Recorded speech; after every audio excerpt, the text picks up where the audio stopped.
Данияр Райымходжаев үчүн жаз жарышы кышта эле башталган. Февраль айынын башында сарымсак пиязын эккен дыйкан эгинди отодон өткөрүп жаткан кезде үй бүлөсү менен союз тараган мезгилден тарта жашылчалардын түрүн эккен дыйкан жыл сайын сарымсак пиязынан эле 100 000 сом киреше табат экен.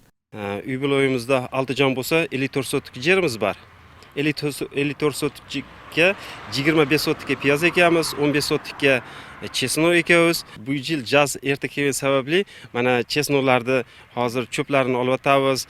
Араван районунда жазгы талаа иштери январь айынын соңунда башталган. Учурда дыйкандар талаага эгилген түрдүү жашылча жемиштерин кароо менен алек. Бир гана сарымсак эмес, Данияр Райымходжаев 10 соток жерине редискада эккен. Учурда баш багып калган көчөттөрү 40 күндөн кийин сатууга чыгат. Дыйкан редискадан жыл сайын 40 000 сом киреше табарын айтып берди. Жыйнап алып, февраль айынын башында şu редиске эктик. Редиска дунган редиске деп коёду, 40 күндө пиширип жетилет.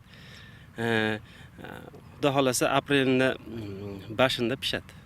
Араван районунда быйылкы жылы жашылча жемиштерди 64 гектар жер айынтына эгүү пландалган. Буга чейин картошканын 80% эгилип бүткөн болсо, алдыда капуста эгини да башталган. Дыйкандар жашылчалардын табигый түрдө жетилүүсү үчүн органикалык жер семирткичтерди пайдаланышат. 200 гектардан ашык чеснок эгилген. Азыр күнү чеснок абалын көрүп турабыз.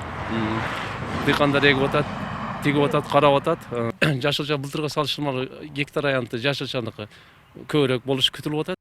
Араван району боюнча 18 980 гектар жер аянтына эгин эгилет. Анын 3680 гектары пахта талаасын ээлесе, калган жер аянттарына жашылча жемиштер эгилет. Махпурат Алибаева, Надыр Боронбаев, Ош Бирим жаңылыктары.